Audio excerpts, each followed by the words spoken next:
Yes, yes, this is Mr. Controversy, and this is the infamous three-point conversion station. Keep it locked.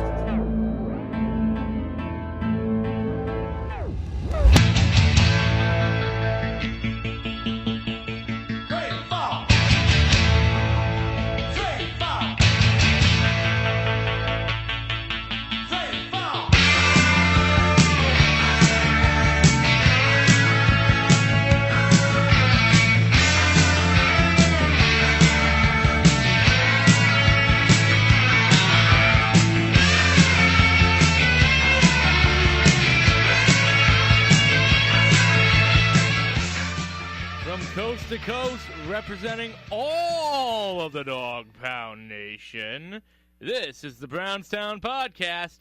I'm Eric, and over there is LA. What's going on, everybody? Eric, my man, how are you? I am feeling good. I mean, losing that $40 wasn't good last week, but what do you expect? Oh, that's right. We got to give everybody a little background real quick. Last week, we apologize, guys, for not having a show. I had some boring stuff like a family reunion to be at, but Eric, he had the time of his life. Eric, what was it that you was doing?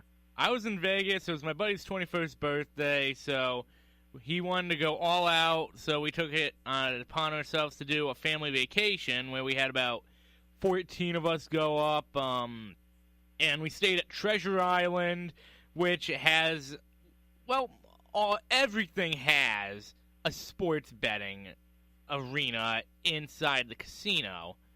And my dad and I thought, it's only the Buffalo Bills. This shouldn't be too bad. The Browns are 3.5-point favorites. Let's bet some money.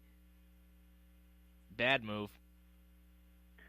Yeah, if I remember correctly, didn't you message me and say you betted on them, and then what did I tell you? You said that they were gonna. No, actually, hold on. If you're gonna bring that up, you didn't. I mean, you didn't just say they would lose. You thought that they were gonna get spanked. I'm pretty sure that 3 points in the other direction is not getting spanked. No, you're right. I didn't even know what the ticket looked like. Eric got to break everything down for me, guys. So, but yeah, I had a feeling that we were gonna lose, but I did say blown out. I was, just kind of joking around in the messages. I was really just very nervous. These games of football being back, you get those football jitters, and you never really know until it happens. And I kind of had that feeling again this week, but it was a little bit different. But before we jump into all of that, we just wanted to let you know that besides just sitting back and obsessing about the Cleveland Browns and bringing this podcast, BrownsTown, to you guys, we do have outside lives. Isn't that right? Absolutely. I mean, every once in a while, one of us might come and do one solo just to make sure that we have content, but if not, it doesn't always work out, so be patient with us. Raphael, don't fire us. We're working hard, I promise. We're spreading the word of the three-point conversion for the most part. Might be right. Might be at a strip club, but that's not your business. It's for a business trip, okay? Well, now that he brought that up, again, this is BrownsTown. You're with LA and Eric, and it's powered by the 3-point conversion. So make sure that you hop over to the website, the3pointconversion.com, where you'll get all types of content, including Browns stuff. Also, make sure that you follow us, as we, I believe, are now accepted onto iTunes and Spreaker and Spotify and pretty much anywhere that you can listen to us. But it will be under the 3-point conversion radio. So if you look for that, then you'll find our show, BrownsTown. That's how we're getting it out to you guys. So definitely appreciate you. Eric, let's hop into some transactions and waiver wire news. Anything out there? Right now, probably the biggest one is, and I'm not sure what the actual situation with this is, but the word is that Dez Bryant might have a contract offer from Cleveland. I'm not sure who it was. Oh, yeah, it was Dez that said it himself, so I don't know what's going on. I don't know if it's just him speaking out of a certain cavity or if he's being completely honest with it, but it's just that it's a very weird situation. It's something that's interesting in my mind, but it's starting to look like maybe Dez is really coming to Cleveland. I was actually talking to Hayden Grove. He goes live before and every game, and after every game for Cleveland. And guys out there, if you don't know who Hayden Grove is, he is a reporter that works for Cleveland.com with Mary Kay Cabot and everything. He was saying that he does not believe that Dez is coming at all. He said he doesn't believe the Browns still have interest. He said he's aware of Michael Silver's report, because Michael Silver from NFL Network was the one that reported that the Browns still was very interested in Dez.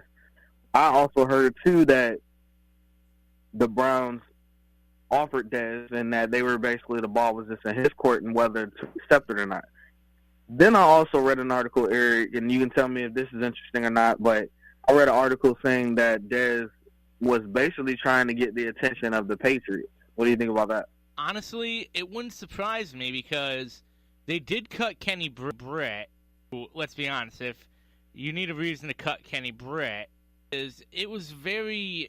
I would not be surprised. The fact is, it was very...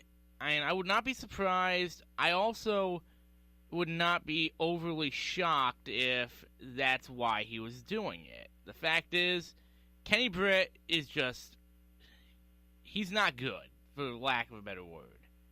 He is not good, and just seeing that he's using us as leverage, it would make some sense.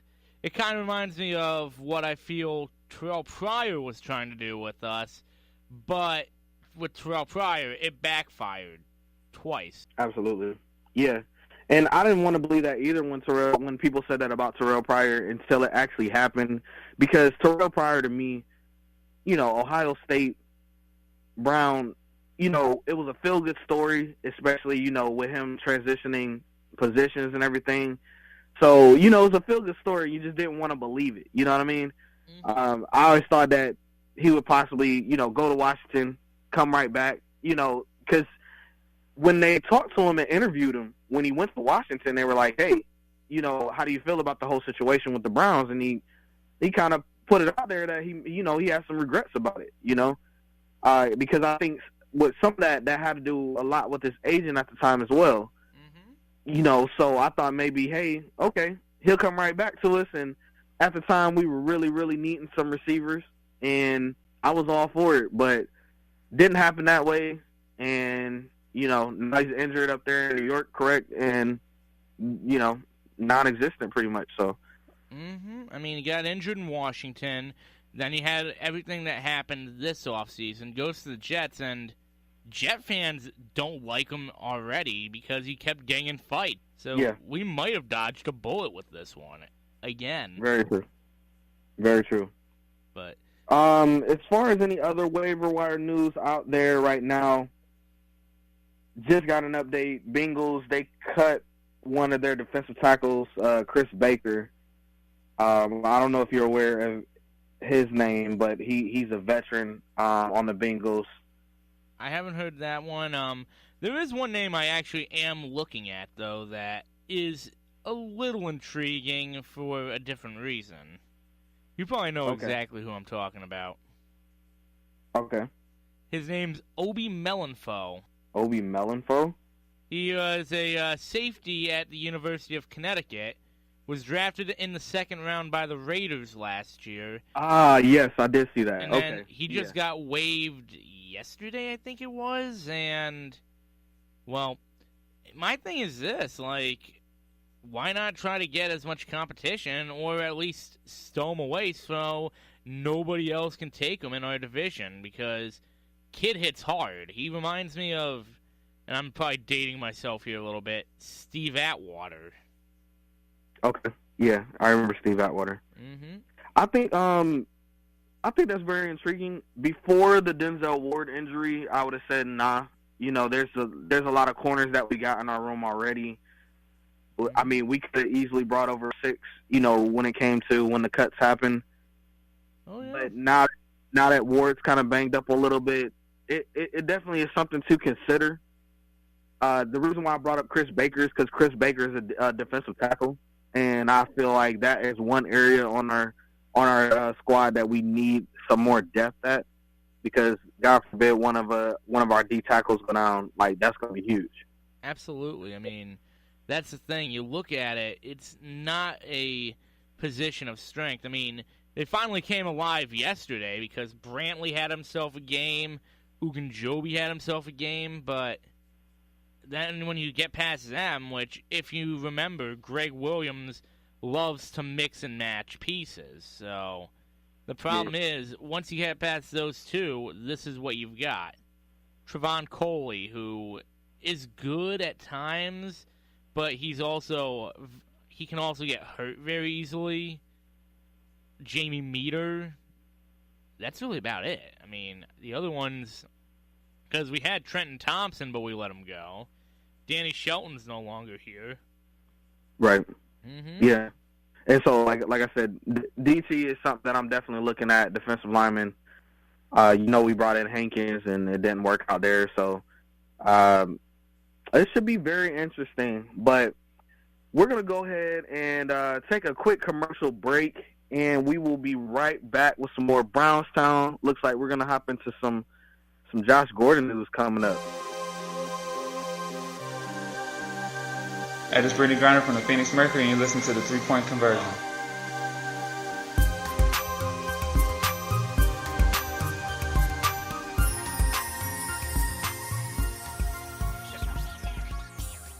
And we are back. I'm your boy LA in the building. I got my partner in crime, Eric, with me. And this is Brownstown, of course. You already know, if you're in here listening, Brownstown, powered by the 3pointconversion.com. Like I said, make sure you check them out. We got all kinds of news over there, articles. My man Eric is writing his butt off. I'm over there updating and putting out hardline stories for you guys, so we will have you covered no matter what. Browns all the time. That's why it is called Brownstown. Yeah. Eric, how we feeling, man, on some Josh Gordon? What's the latest? The latest is he might play next week. That's one of the rumors that's going around. I hope it's true because I want to see him on the field badly. I don't want to rush him if he's not feeling comfortable, but we need to get him on the field. Yeah, very true, very true. I seen him catching. I don't know if you've seen him warming up a little bit, but the guy's an absolute monster. I know he was at the press conference, talking about game shape and all this other stuff, which I get it, because when he came back last year, you could tell he was winded, after a couple of times. Because, pretty much they're sending him down the field like every other play, just sending him like, hey, man, just sprint 10 yards that way. We're good, So I can understand why he'd get winded. But, yeah, he looks like he's in shape. He looks happy.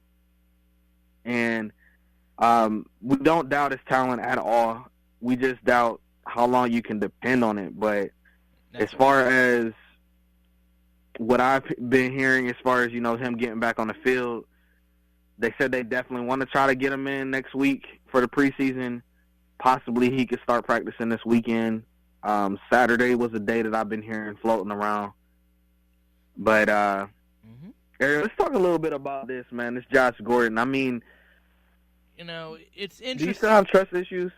I actually don't have trust issues just because, well, the one thing I said was when Josh Gordon first said he was not going to be at camp for the first thing, I think every Browns fan was already assuming the worst at that point. If you're not, then you had nerves of steel there. But the fact is, you kind of had a feeling like, oh boy, here we go again. But as more and more details came out, it was like, okay, maybe this is the changed Josh Gordon we're seeing. So maybe I'm not going to say definitely yes or definitely no, but just maybe we actually are seeing the brand new Josh Gordon taking responsibility at this point.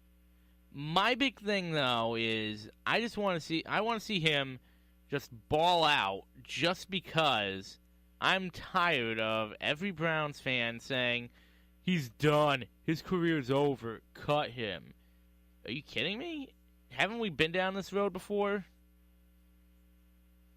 Yeah, I think that most people that are like that just aren't looking in the mirror. That's number one.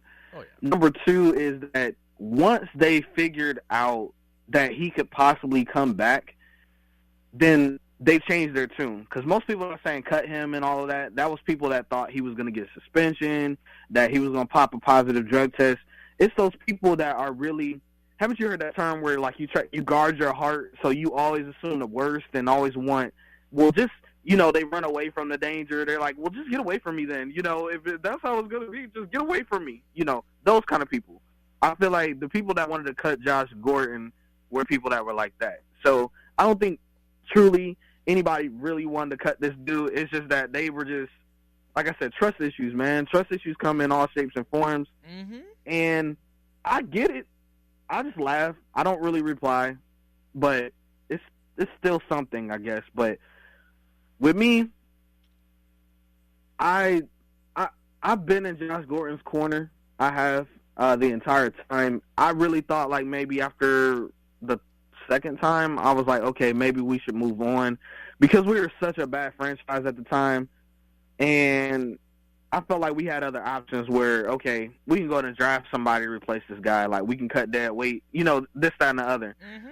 But you got to give it up to Jimmy Haslam because he's been the only constant that's been there the entire time. And we can't give it to one coach or one GM because we didn't have plenty. So we got to give it up to the Haslams for being patient with him and still giving him a shot. So, look, he's almost on the field now. So, absolutely, I got trust in him now. Oh, absolutely. I mean, I think he's at least earned a little bit of trust here. I mean, there are obviously people that, for lack of a better word, are haters that don't want to see him get onto the field. But you know what? The minute he starts doing well, they're going to love him again. That's true. That's true. And that actually brings us up to our next topic. So, Hard Knocks. When we seen that, and we seen one of the most impressive things to me was when we seen Josh going through the airport with some sunglasses on and a hat, thinking that nobody in Cleveland would recognize this guy. I mean, like what did you get from that? Honestly, it's just like watching if LeBron James just showed up at a random airport or really a random anywhere with like a fake mustache on, the sunglasses, hat, all that. And you're just like, is that LeBron James? People are gonna know. Talking about, what? Are you alluding to Johnny Manziel and the Vegas fiasco? Pretty much. It's just like, of course people are gonna recognize you. If you play a single sport, it doesn't even matter if you're a Brady Anderson. People are gonna know who you are. Right, especially in this day and age. I mean, the technology, the cameras are everywhere. Like, if you look semi-important, people are going to just snap a picture just in case. I'll tell you that, I think I was wearing a nice suit one time, walked through the airport, and I got a couple pictures snapped of me. And I was like, what in the heck is going on here? But it just, if you look semi-important, somebody's going to take a picture just to make sure that later on they didn't, like, miss out. You know what I mean? Like, they want to make sure that they got it. Oh, I actually have a story, speaking of that you might enjoy, believe it or not. So, we were, when we were in Vegas, it was my buddy's 21st, and on his 21st, we decided to do a club crawl. Now, one of our guys that was with us was a little bit chunky-ish, had a shaved head, and had a beard. Who does that sound like? Famous person. Pretty much anybody? Pretty much, but pretty much, for lack of a better word, he looked like DJ Khaled. So I got you. every club we went to, you just saw everyone like, "Yo, are you DJ Khaled?" He's trying to get the words out, but it's so loud that you can't even say yes or no. He's like, "Dude, can I get a selfie with you?" Sure. Takes a picture. A few minutes later, "Yo, look who I met on Instagram." And it's just like, oh, he's in for a rude awakening. I actually looked up the guy, and because they have, like, if you follow on Instagram, I believe it is, you can follow when somebody comments on something. Yeah. And I just happened to be following Khaled for some reason, and the guy's like, "That's cool and all, that's not me." That's kind of like the dude. Did you see the doppelganger of Klay Thompson? Yup. Yeah, so kind of like that. That's hilarious, man. That's too funny. But what else did you get from Hard Knocks? Like, I mean, if you had to have one point, before we transition into the game and everything, what was that point for you in this week's episode? Ooh, there were way too many. I mean, I feel like when they went into the whole, like, when they went into the unsigned players like Cajuice and the other two whose names I can't think of off the top of my head, that was... Brogan? I think so. I think it was Cajuice and Brogan. I know they did a feature on Roback, too, this week. Yeah, which... The thing is, the Cajuice story is always going to be good, no matter what happens. Yeah. I felt that just seeing Landry's passion was something that was incredible. I mean, we probably could have done without the fight, but that's neither here nor there. But, dude, that was, I don't mean to interrupt you, but that was awesome, the whole, like, 360 view of the fight. I mean, like, they probably filmed that, like, that's the best thing I've ever seen from, like, an NFL fight. It was, like, 360, in your face, ball thrown, let me jump on them. I mean, like, that was awesome right there. That was like Just wanted to say that. That was like Blitz type stuff from like the old Blitz video games, but yes, you're right. But the thing is, watching that, I feel like that was the moment that really transformed everything, because even though Landry hasn't had a great preseason, he hasn't played nearly that much. He's played like the first quarter of games, and that's it. It's just to prevent injury. Even yesterday, he didn't play that many. He didn't play that much.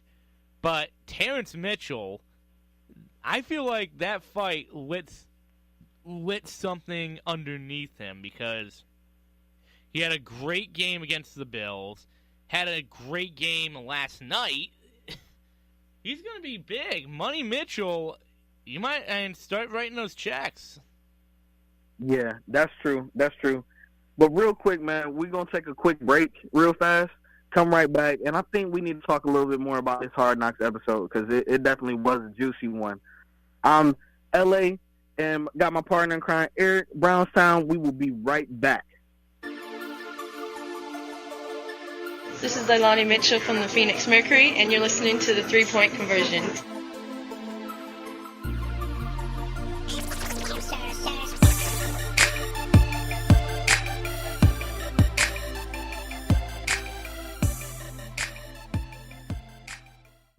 And we are back. Brownstown, LA, and Eric, powered by the 3-Point Conversion. Like I said again, make sure you stop by the website, 3pointconversion.com, where you can get all your sports and shows and everything. I think you can even order cookies over there, if I'm not mistaken. Everybody loves a good cookie. So.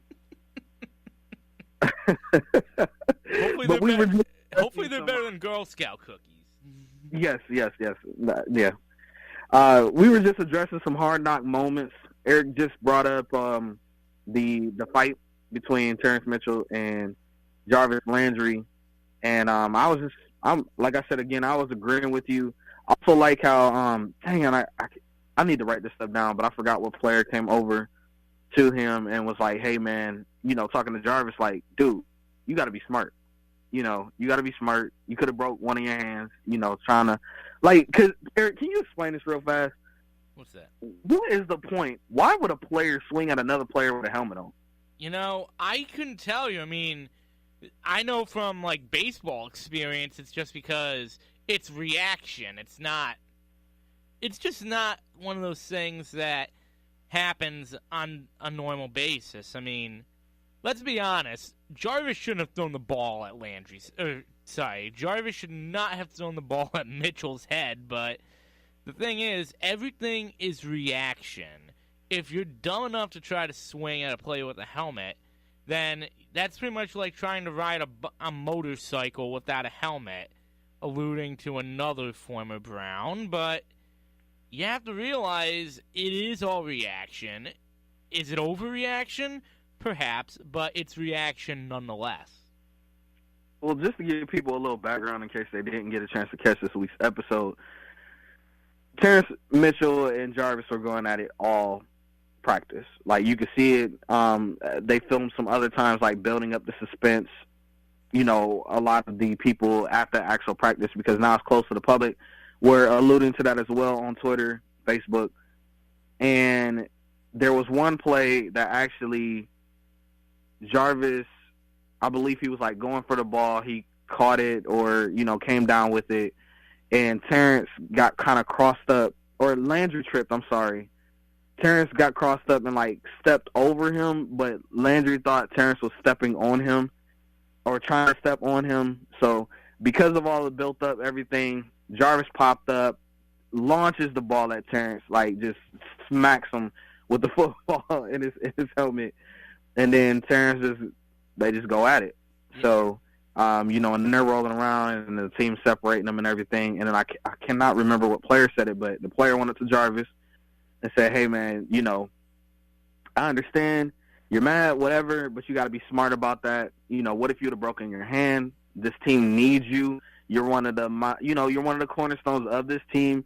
So it'd be stupid for you to injure your hand or to get injured in a practice fight like that. That's dumb." So he's like, "You got to get your head back. You gotta do that." And I thought that was cool, man, because normally we hear Jarvis saying stuff like that, right, to other teammates, but for Jarvis to have, like, a weak moment, and then somebody else to be able to step up in his place and take that over, it shows that not only do you have leaders that just bark stuff at people and then people are like, yeah, whatever, but they're actually absorbing it.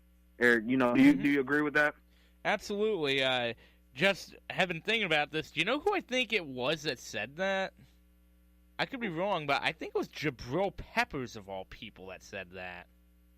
No, it wasn't Jabril. I can't remember. I would have to look it up, but it wasn't Jabril. It was somebody.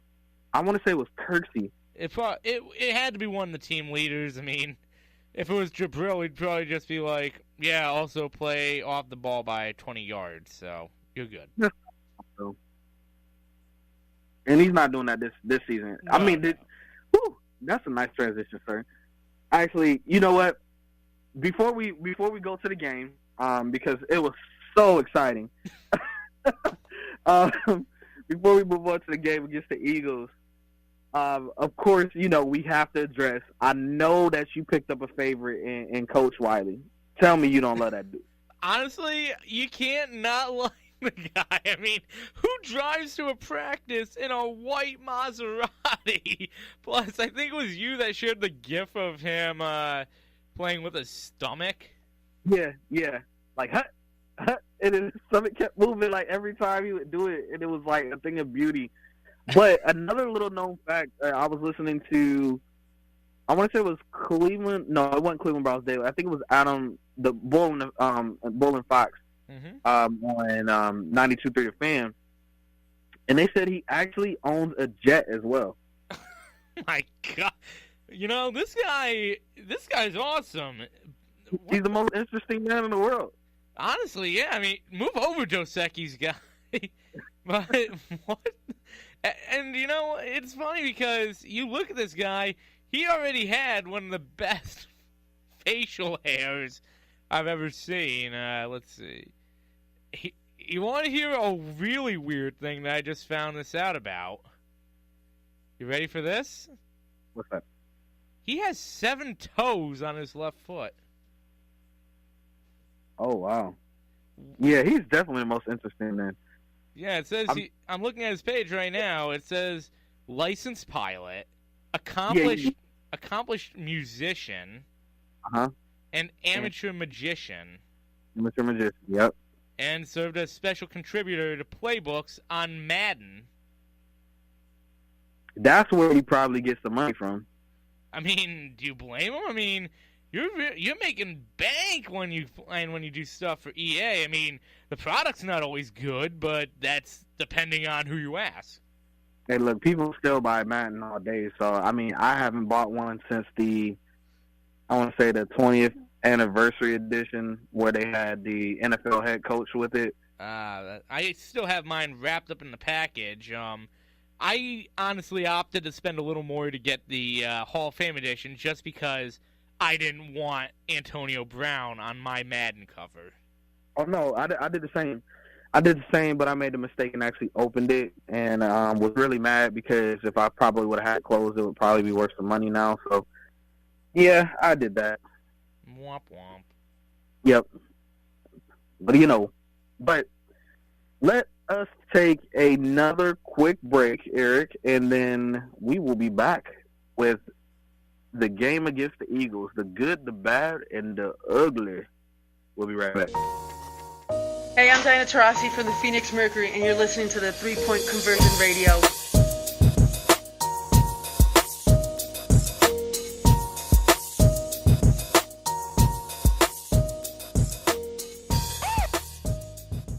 And we are back. Your boy LA in the house with my man, my right-hand man, Eric. And this is BrownsTown, powered by the 3pointconversion.com. Make sure you hop over there and catch and get all your latest sports needs. Before we hop into the game, we just got done talking about our favorite, most interesting man in the world, Coach Wiley. But before we hop into the game, Eric, all right, we have, I kind of heard that we have a Facebook group. That we do. It's a very interesting Facebook group, to say the least. It is a Facebook group that is by Browns fans, for Browns fans, with the help of Browns fans. Some of them can get a little interesting. Like, I remember somebody brought it up when all the Urban Meyer stuff was going down. If he gets fired, we need to bring him in right away. It's like, no. But the thing is, it's such a great community on Facebook that I would put it up against almost any Browns group, and I would say that we would still kick their butt. That is true. And, I mean, it's a growing community. I know one of the guys added about 20 people the other day. I was like, what in the world? I thought you were doing something crazy in the group. But, yeah, he added all his friends to it. We'll probably put a post in there today, telling them, hey, any other Browns fans, add them. Because I really feel like, and I'm not going to name these Facebook groups out there, but there are other Browns groups out there that you get all the, the politics and all this other stuff that they want to talk about. They're verbally abusive towards each other, calling each other idiots and all kinds of things that God did not name you.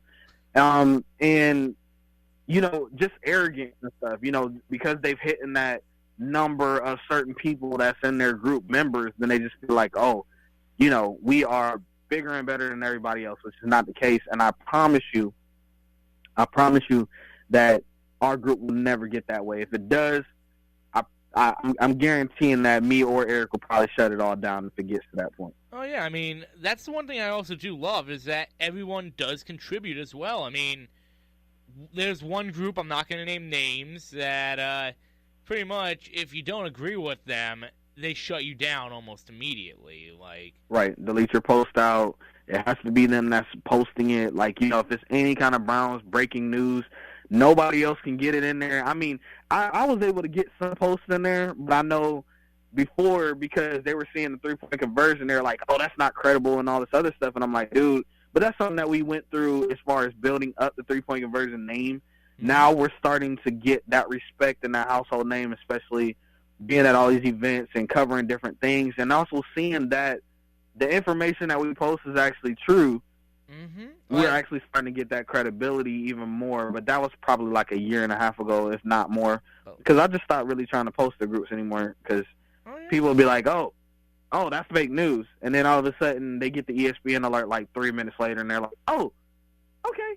I mean, that's the thing. In our group, it's good like that. And the other thing is, if you do have a podcast, we don't mind if you share it. We love to hear other opinions. I mean, one guy that I would like to actually throw a little bit of a spotlight on, I know this probably sounds wrong, and this is actually hilarious when you put it into context, Paul Brown's podcast.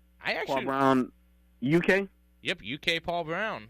I honestly think he's done a good job, and you know what? He goes out and he does talk, he asks questions, he does a lot of stuff in the groups that certain other people in other groups wouldn't allow. But in any case, if you get the chance, go check it out after you listen to this, of course. Absolutely. This one here, another one that I like is Oranger. That's by our boys. Well, I don't know if they're cool with you or not. I'm not sure, but I'll say our boys just to make it sound all inclusive.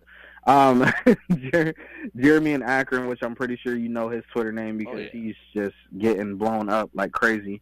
And then also his partner Chase Smith, which actually Chase Smith is in cahoots with Sam Amico. They have a Cavs podcast as well. I forgot the name of that one, but yeah, with Sam Amico. You said who? I want to say is Wine is Weiner. That would probably make sense, but I don't think it is. But I mean, good guess though. Oh, yeah. But yeah, man.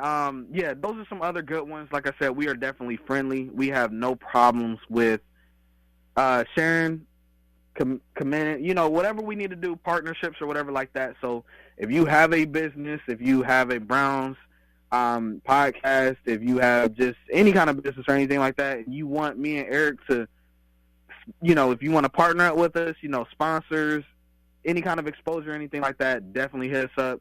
We are there. You can reach me at LA at the3pointconversion.com as far as the email, Twitter, LA_Broadus, Instagram, LA_Broadus. So anywhere that you can find me, LA_Broadus. And Eric, why don't you give some of your contact information, and then we'll get into this Eagles game. All right. If you want to reach me, I am at Stoshball on Twitter, at STOSHBALL, all one word. Or if you want to reach me, this is going to sound very weird, but you could reach me at SOX-RED@hotmail.com. Okay. I was scared for a second. You really scared me. I thought we were going to have to cut that part out. But no. I have a bunch of emails. That's my more fun email, let's put it. Okay. Well, yes, you can reach Eric at his fun email or reach me at the business email. Whatever you want to do. No, I'm just fine with you. Look, real quick, man, because I did not expect it for us to go that way. But it's all good because we got everything out as far as where to reach us and stuff like that. We're going to take another quick mini break, and then we'll be right back with some game analysis from the Eagles last night. Be right back. This is Leilani Mitchell from the Phoenix Mercury, and you're listening to the 3-Point Conversion.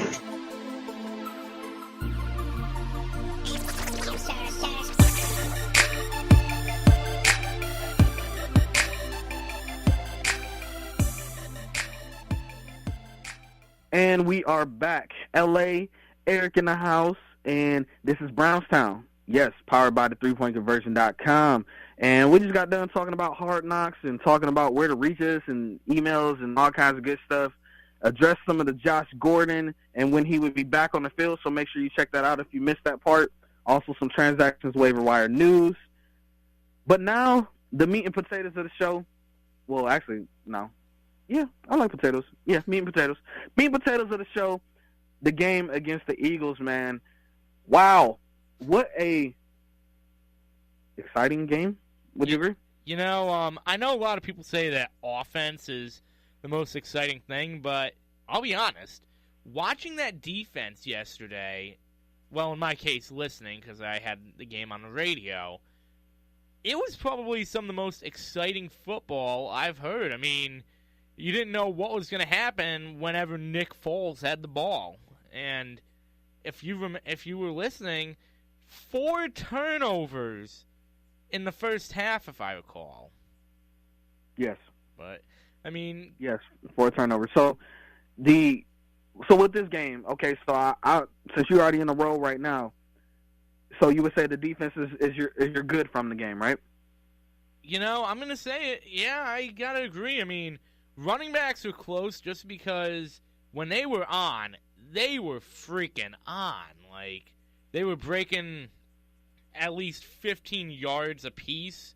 Hyde had a few runs. Chubb had a few good runs. But you can't ignore the defense. That was definitely the good of the game. And you know what? Yeah.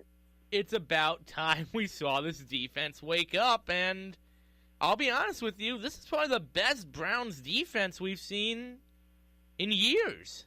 I'm not going to say since the beginning of the new Browns, but because there was at least one good year that I don't know if it'll ever get topped, but we'll have to wait and see.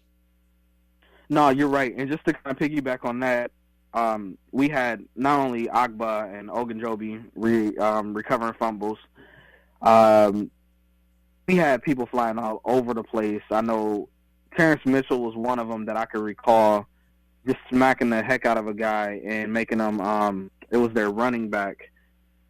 Oh, I can't remember that guy's name. Smallwood. Was it Smallwood? No, it was Matt Jones that fumbled. He hit Matt Jones after Matt Jones had busted off maybe like a 4 or 5 yard run, and Mitchell just came out of nowhere and just like rocketed him and just popped the ball out. So that was a really good point as far as from the good. The defense was all over the place. At first, I was kind of on edge with the defense a little bit. Reason being is that Nick Foles, when he was actually, when he was composed, he was throwing the ball on us. Like, I mean, they were moving the ball, and I really thought that they were going to score a lot of different times.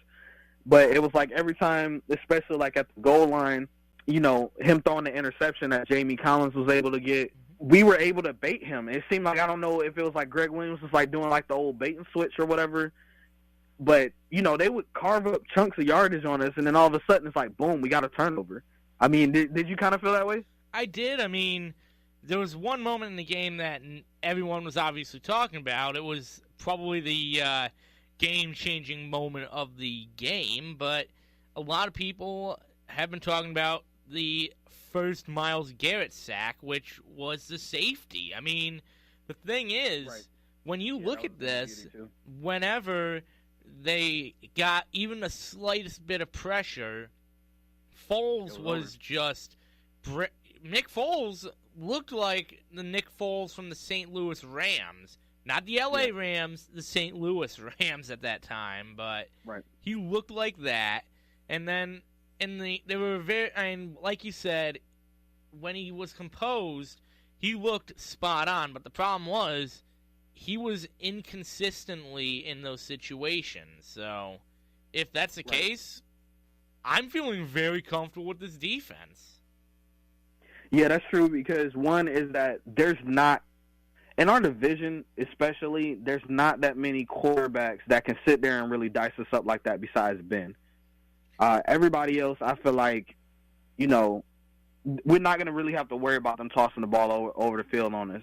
Maybe Flacco, but, that's still up in the air.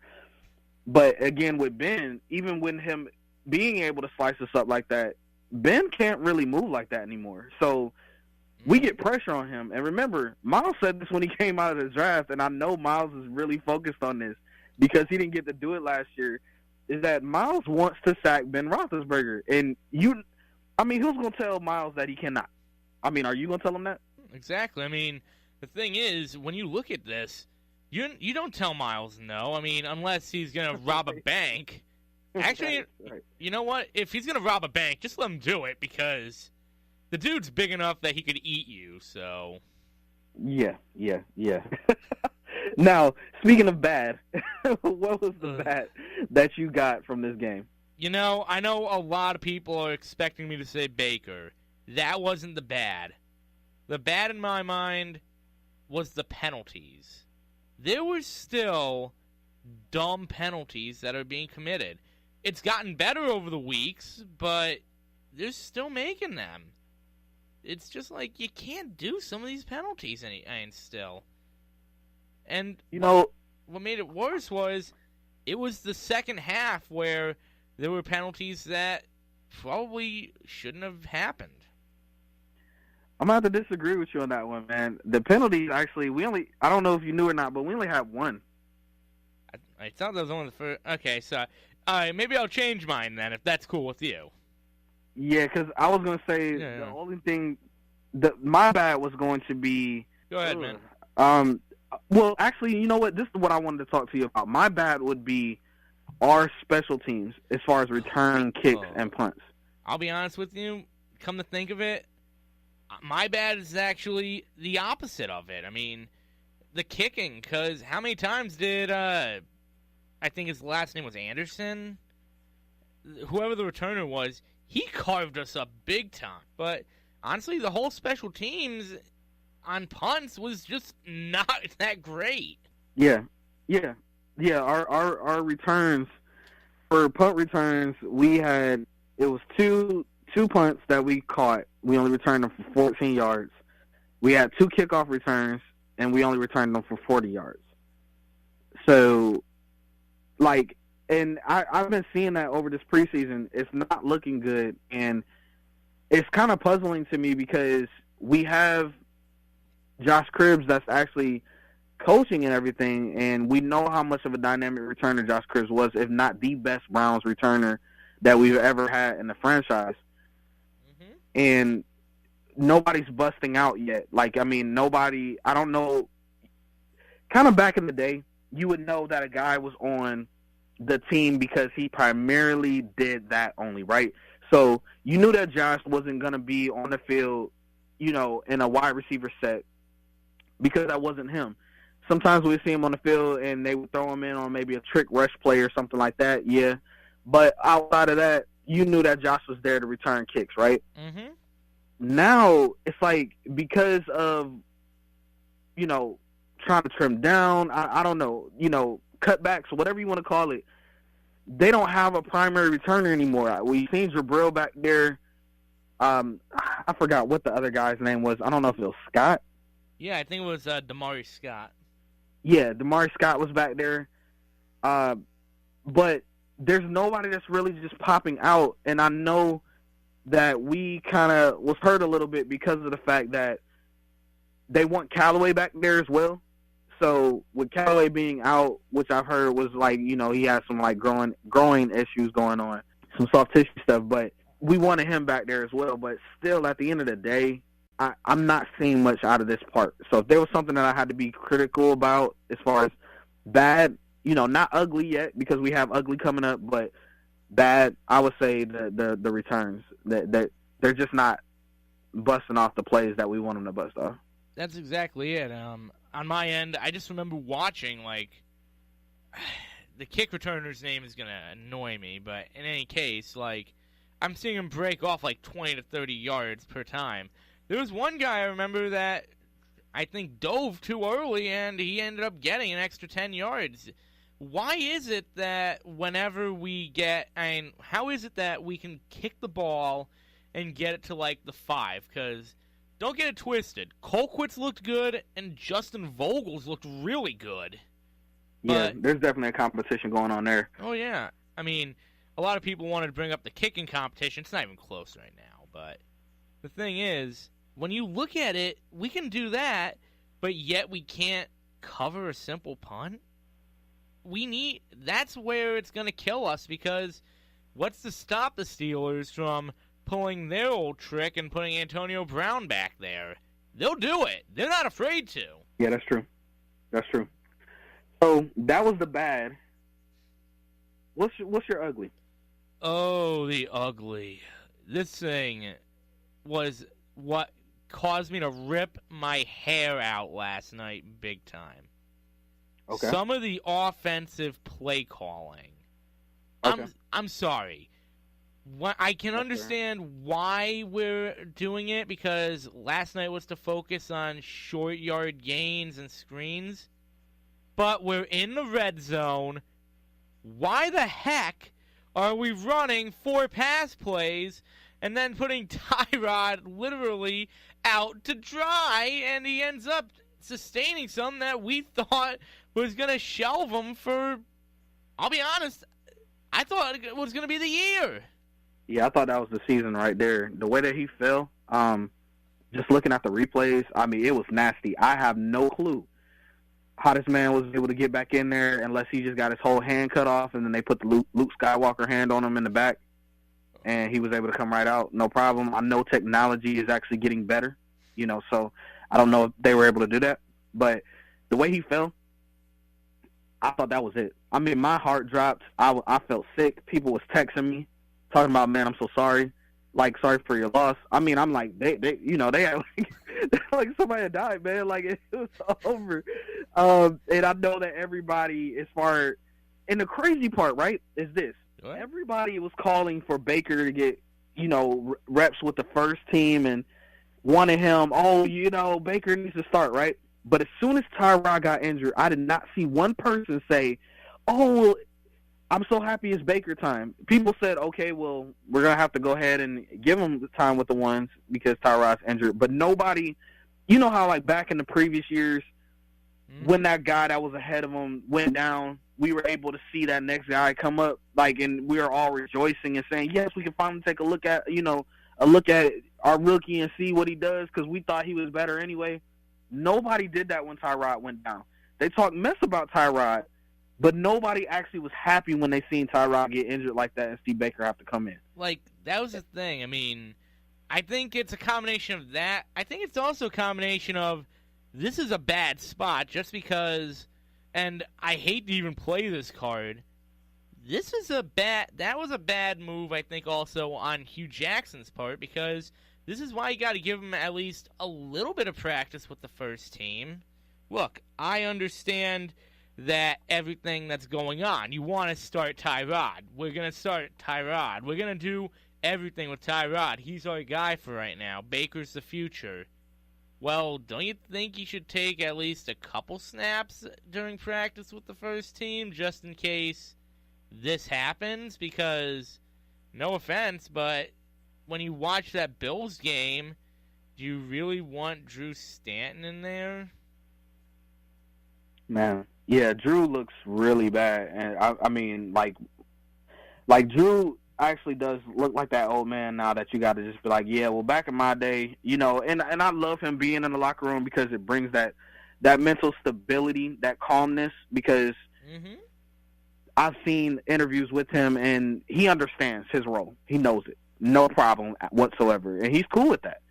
But you do not want Tyrod to go down, and you're either throwing in a frantic rookie or a Drew Stanton that clearly looks like it's over for him as far as playing out there on the field. Like, I couldn't trust – I thought I would be able to trust Drew to at least get me out of one game, but the way he looked in the preseason, I'm just in panic mode, like, holy crap.